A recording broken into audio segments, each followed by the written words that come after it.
جی السلام علیکم جی، میرا نام ڈاکٹر آفتاب عالم خان ہے۔ میں ایوب ٹیچنگ ہاسپٹل میں سائیکیٹرسٹ ہوں اور ہیڈ آف ڈپارٹمنٹ ہوں۔ آج میں جس ٹاپک پہ بات کر رہا ہوں وہ ہے ڈرگ ایبیوز یا منشیات کا استعمال۔ اوور دا لاسٹ 5-10 ایئرس پوری دنیا میں ڈرگ ایبیوز کا مسئلہ انتہائی تیزی کے ساتھ بڑھتا جا رہا ہے، اور پاکستان تو اس وقت پوری دنیا کی جو ریسرچ ہے اس کے مطابق ٹاپ 10 ممالک میں ہے جہاں پہ منشیات کا استعمال بڑا ہے۔ اس کی شاید ایک وجہ یہ ہے کہ ہمارا نیبرنگ کنٹری جو افغانستان ہے، وہاں پہ اس وقت پوری دنیا میں سب سے زیادہ اوپیم کی کاشت ہوتی ہے، اور جو دنیا میں اس کی ٹریفکنگ ہوتی ہے وہ پاکستان کے تھرو کافی حد تک ہوتی ہے۔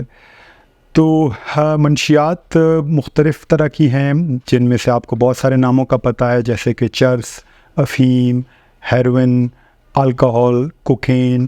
لیکن پچھلے کچھ سالوں میں جو منشیات بہت تیزی کے ساتھ بڑھتی جا رہی ہیں، ان میں آئس، میجک مشرومز، ایکسٹسی یا ڈانسنگ پلز اور کاکٹیل منشیات شامل ہیں، جن کا استعمال خاص طور پہ نوجوان طبقے میں تیزی سے مقبول ہوتا جا رہا ہے۔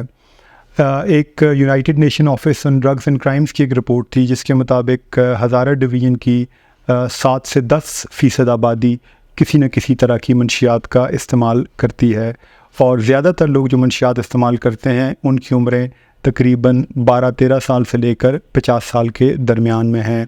اور ہمارے لیے بڑی حیرانی کی بات ہے کہ ینگ بچے اور بچیاں جن کی عمر 11-12 سال ہے وہ بھی منشیات کا استعمال کرتے ہیں۔ کچھ عرصہ پہلے تک خیال یہ تھا کہ منشیات زیادہ تر مرد کرتے ہیں یا لڑکے کرتے ہیں، لیکن جو ہماری کرنٹ ریسرچ ہے وہ یہ بتاتی ہے کہ منشیات کا استعمال لڑکیوں میں انتہائی تیزی سے پھیلتا جا رہا ہے، اور شاید اس وقت لڑکوں سے کہیں زیادہ ہے۔ یہ منشیات کو مسئلے کو ٹیکل کرنا شاید ہمارے لیے اس وقت سب سے ٹاپ پہ ہونا چاہیے، اور اس مسئلے کو ٹیکل کرنا آسان نہیں ہے، لیکن ہمیں اس کے لیے پالیسی بنانے کی ضرورت ہے۔ آپ سب کو پتہ ہے کہ اگر ہماری فیملی کا کوئی بندہ منشیات کی لت میں مبتلا ہو جائے تو اس کا علاج کرنا کتنا مشکل ہے۔ ہمارے ہاں اس کے لیے پراپر کوالیفائڈ لوگ موجود نہیں ہیں۔ سینٹرز کی ایک مشروم گروتھ ہے جو کہ زیادہ تر بزنس ماڈل پہ کام کرتے ہیں، سرکاری سطح پہ ادارے نہ ہونے کے برابر ہیں۔ تو شاید پریونشن یا منشیات کی روک تھام وہ اصلی چیز ہے جس پہ ہمیں محنت کرنے کی ضرورت ہے۔ تو ہمیں والدین کو اور اساتذہ کو اور اسکولوں اور کالجز میں اس کے اوپر اویئرنیس دینے کی ضرورت ہے۔ شاید ہمیں اپنا جو کریکولم ہے اس میں منشیات کے بارے میں، ڈرگ ایبیوز کے خطرات کے بارے میں بچیوں کو آگاہ کرنے کی ضرورت ہے۔ ماں باپ کو اپنی آنکھیں، ناک، کان کھلے رکھنے کی ضرورت ہے، اپنے بچوں پہ نظر رکھنے کی ضرورت ہے۔ اسکولز اور کالجز میں اینٹی ڈرگس اور اینٹی ٹوبیکو پالیسی ہونے کی ضرورت ہے۔ آپ بہت سارے لوگوں سے جب پوچھتے ہیں تو وہ آپ کو بڑا کیجولی بتاتے ہیں کہ میں تو صرف سگریٹ پیتا ہوں یا چرس کا ایک سوٹا لگا لیتا ہوں، لیکن ہم سب کو پتہ ہے کہ سگریٹ پینا یا چرس کا ایک سوٹا پینا اصل میں ایک دروازہ ہے جس کے بعد منشیات کا ایک نہ تھمنے والا سلسلہ شروع ہو جاتا ہے۔ بہت سارے لوگ شاید منشیات فیشن کے طور پہ استعمال کرتے ہیں، ینگ لڑکے لڑکیاں پارٹی کلچر کے طور پہ استعمال کرتے ہیں۔ بہت سارے لوگ اپنے حالات کی وجہ سے، بے روزگاری کی وجہ سے، ٹیررزم کی وجہ سے، معاشی حالات کی وجہ سے ڈرگس کی طرف چلے جاتے ہیں۔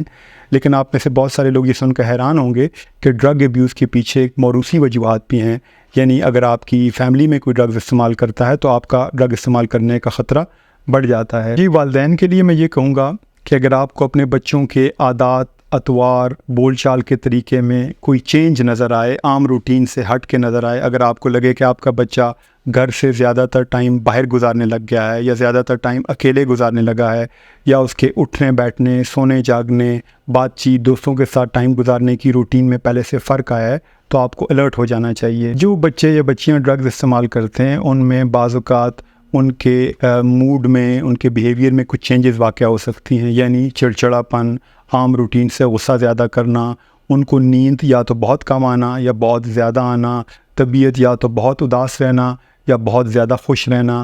بعض اوقات ڈرگس کے استعمال سے آپ کے اندر شک شبے کی علامتیں پیدا ہو جاتی ہیں، جس میں آپ لوگوں کے اوپر شک کرتے ہیں کہ لوگ آپ کے خلاف ہیں، آپ کے دشمن ہیں، آپ کے خلاف سازشیں کر رہے ہیں۔ کچھ لوگ اکیلے میں بیٹھے ہوں اپنے ساتھ باتیں کرنا، مسکرانا شروع کر دیتے ہیں۔ تو اس طرح کی چیزوں کو اپنے ذہن میں رکھتے ہوئے آپ کو پتہ چل سکتا ہے کہ کہیں آپ کا بچہ منشیات کی لت میں مبتلا تو نہیں ہو گیا۔ اگر والدین کو یہ شک ہو یا ان کو پتہ لگے کہ ان کا بچہ منشیات کے استعمال میں مبتلا ہے تو ان کو چاہیے کہ کسی مستند سائیکیٹرسٹ یا ڈاکٹر سے رابطہ کریں، بچے کی پراپر تشخیص کروائیں۔ بہت سارے ایسے ٹیسٹ موجود ہیں جن کے کرنے سے ہمیں یہ پتہ چل سکتا ہے کہ یہ بچہ یا بچی کون سا نشہ کرتا ہے اور کتنی مقدار میں کرتا ہے۔ ایک دفعہ جب آپ کو یہ پتہ چل جائے کہ یہ کون سا نشہ استعمال کرتے ہیں، اس کے بعد اس کے حوالے سے علاج کیا جاتا ہے۔ اس علاج میں ادویات کا استعمال بھی ہے، یعنی کہ جو آدمی نشہ چھوڑتا ہے، نشہ چھوڑنے کی وجہ سے جو تکلیف اس کو ہوتی ہے اس کے لیے ادویات دی جا سکتی ہیں۔ ساتھ ٹیم میں ایک سائیکالوجسٹ ہوتا ہے جو کاؤنسلنگ تھراپی کرتا ہے، اس بندے کا ذہن بدلنے کی کوشش کرتا ہے۔ اس ٹیم میں سوشل ورکر ہوتا ہے، آکوپیشنل تھراپسٹ ہوتا ہے۔ تو یہ نشے کا علاج کرنے کے لیے پھر ڈاکٹر یہ فیصلہ کرتا ہے کہ کیا اس بندے کو گھر میں رکھ کر اس کا علاج کیا جا سکتا ہے یا اس کے علاج کے لیے اس کو اسپتال میں داخلے کی ضرورت ہے۔ جی، ایک اور بات جو یہاں پہ کہتا چلوں کہ منشیات کے استعمال کا اور سیریس خطرناک ذہنی بیماریوں کا آپس میں گہرا تعلق ہے۔ بہت سارے لوگ جو ایز فن کے طور پہ ڈرگس کا استعمال شروع کرتے ہیں وہ شاید یہ بات نہیں جانتے کہ ڈرگس کے استعمال سے اسکیزوفرینیا، بائیپولر ڈس آرڈر، سائیکوسس یا اور خطرناک ذہنی بیماریاں ہو سکتی ہیں۔ یہاں پہ ہمیں یہ بات بھی اپنے ذہن میں ہونا ضروری ہے کہ منشیات کے استعمال کا اور جرائم کا آپس میں بہت گہرا تعلق ہے۔ اگر ہم یہ چاہتے ہیں کہ اپنے معاشرے کو جرائم سے پاک کریں تو منشیات کے اوپر ہمیں سختی کے ساتھ قابو پانا ہوگا۔ اسی لیے پوری دنیا میں منشیات کے استعمال کو ایک بیماری کے طور پہ دیکھا جاتا ہے اور اس کا علاج کے اوپر زور دیا جاتا ہے۔ اسی لیے جون کے مہینے میں 26 جون کو پوری دنیا میں international day against drug abuse منایا جاتا ہے تاکہ ہم سب لوگ مل کے ڈرگ ایبیوز کے مسئلے کو ٹیکل کرنے کے اوپر کام کر سکیں۔